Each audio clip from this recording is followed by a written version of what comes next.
I thought I might just start with talking a bit about who the National Employment Services Association is, because it does get a bit confusing.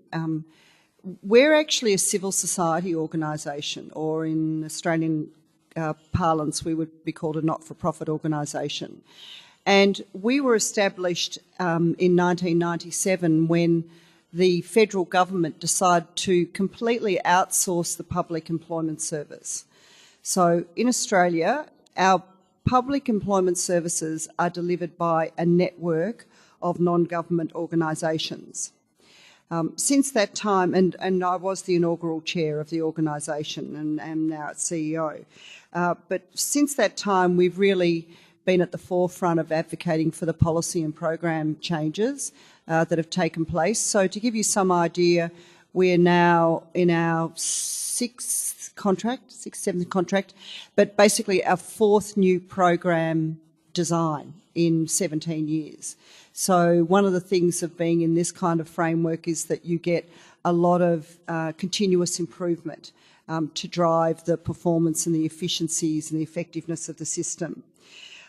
So I've just put there some of the names of the main programs. The major one is one called Job Active, which is the mainstream employment service in Australia, and it's delivered by 44 providers from over 1,700 sites in non-remote Australia. The Disability Employment Service, Work for the Dolls, a complementary program, and they're all delivered in non-remote Australia, which covers about 1.5 million square kilometres. And the Community Development Program is delivered over 6 million square kilometres across Australia. And again, just to give you some idea of the work of my organisation, in the last couple of years, we've run now over, it says 222, but over 250 projects across remote Australia, delivering capacity building to local Indigenous organisations who have been contracted by the government to deliver the reformed employment services. And that includes everything from governance and running an effective employment services organisation right through to how do you use local labour market information to best inform your responsiveness to employers and job seekers in the local community. So a little bit of context about Australia. At the moment, our unemployment rate, it's sort of been hovering at around about 6%, but 6.2% currently. We've got a participation rate actually which is at 64.9%, and as you can see from the statistics, our youth unemployment rate, which is pretty typical for most countries, is roughly twice what the rate is of the general unemployment rate. And then you have a layer above that, which is young people who are not in employment, education or training. So our estimates would probably be about 1 in 5 young people are either classified as unemployed or not in employment, education or training. The employment services is all federally managed. So we create the regions that the contracts are managed across, whereas our education system is co-managed by the federal government and the state government. So there's a little bit of complexity in terms of how the two systems mesh together. In my presentation, I focus more on the labour market information as it relates to the employment piece, but there's a whole system of skills, data and analytics that actually takes place, which integrates with the systems. I've put there that as at the moment, I believe we're still the only fully outsourced employment service in the world, but I think the Kingdom of Saudi Arabia may be catching up from what I understand. But anyway. So this is a bit of a schematic on how the system works in Australia. So you've got a sort of front door for someone who is applying for income support, and they go to what's known as Centrelink in Australia, which is the agency that manages all of the working age payments. In the Australian context, that's about 150 billion Australian dollars per annum.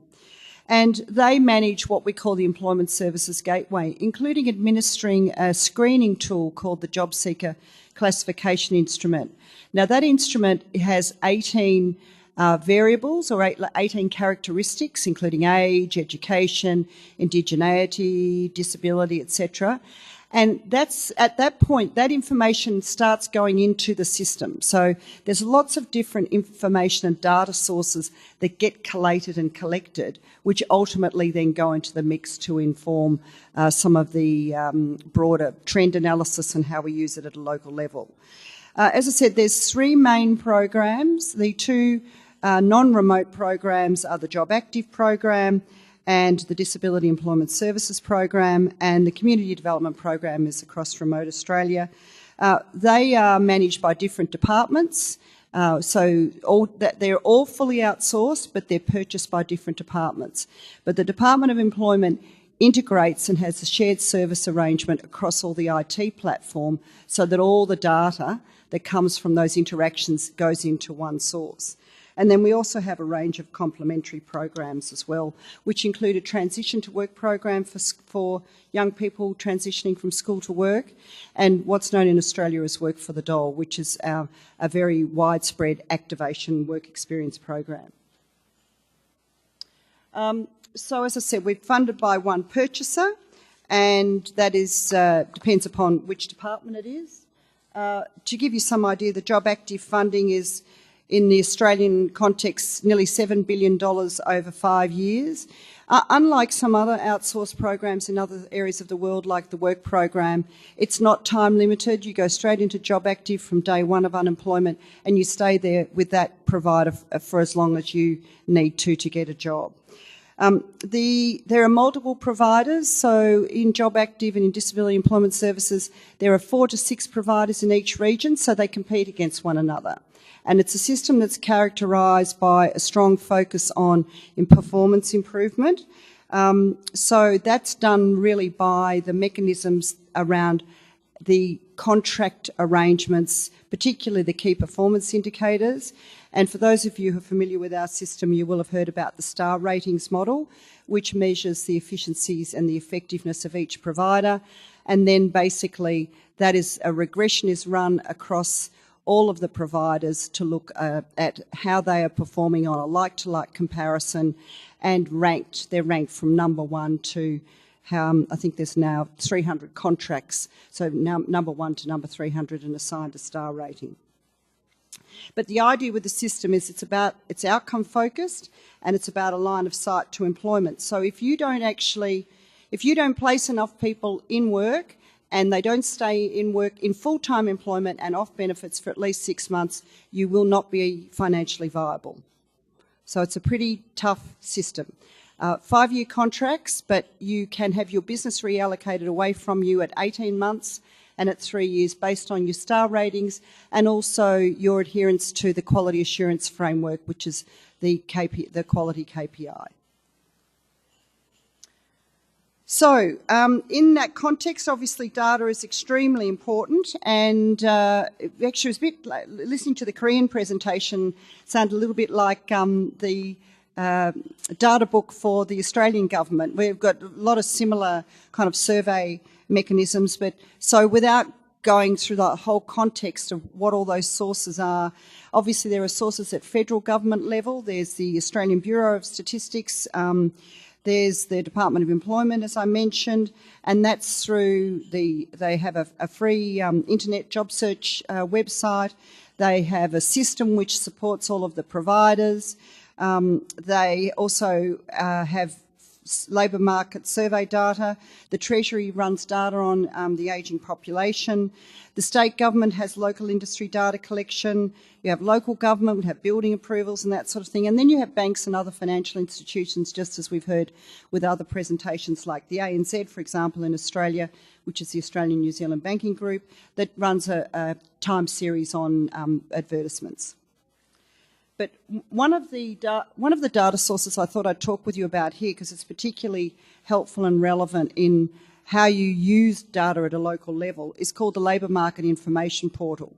So the Department of Employment takes all that data from all the different sources, and it's a one-stop shop on trends, analysis and current statistical data that gives an umbrella picture for a range of national, state and local data from various government networks.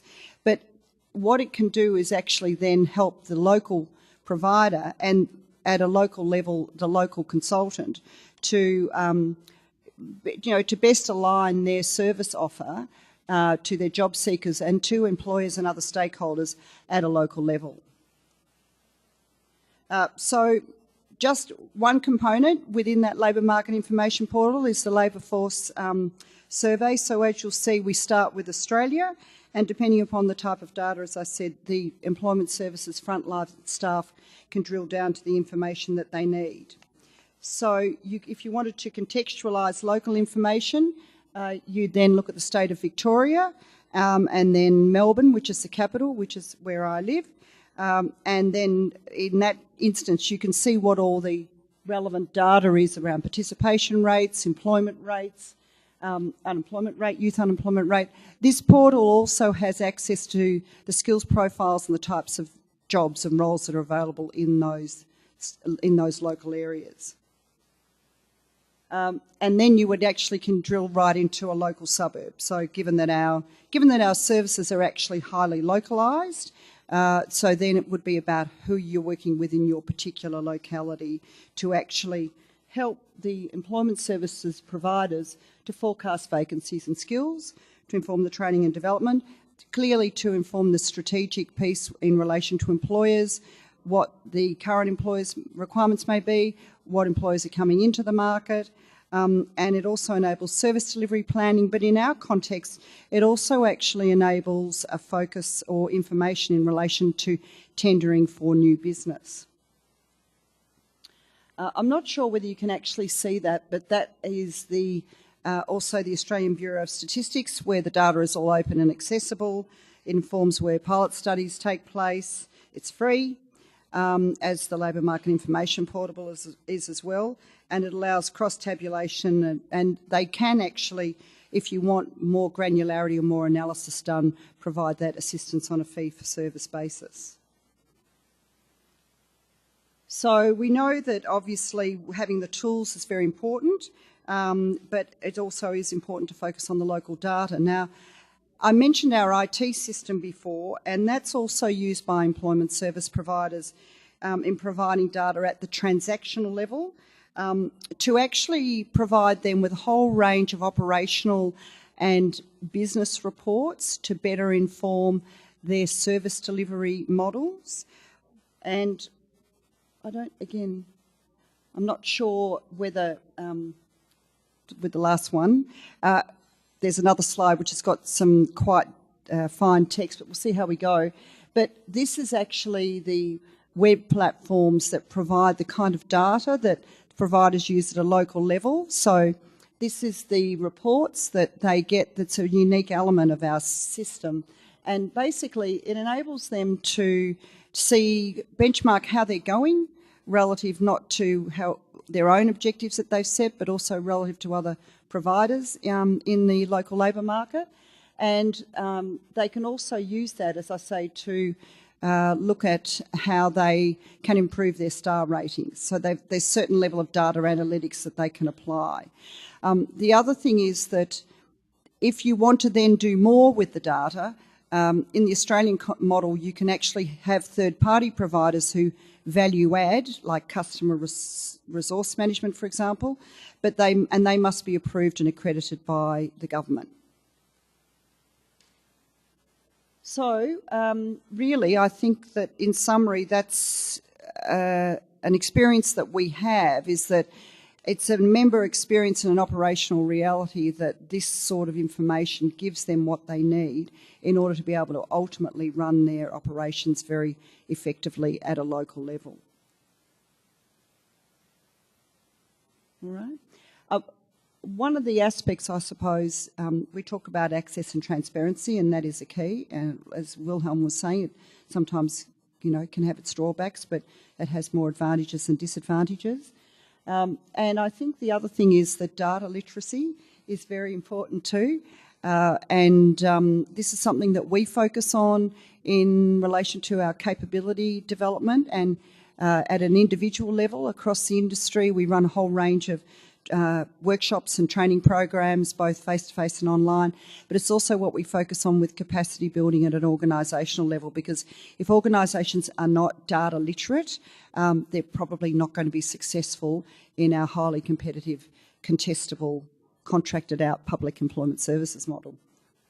So there you go. Thank you.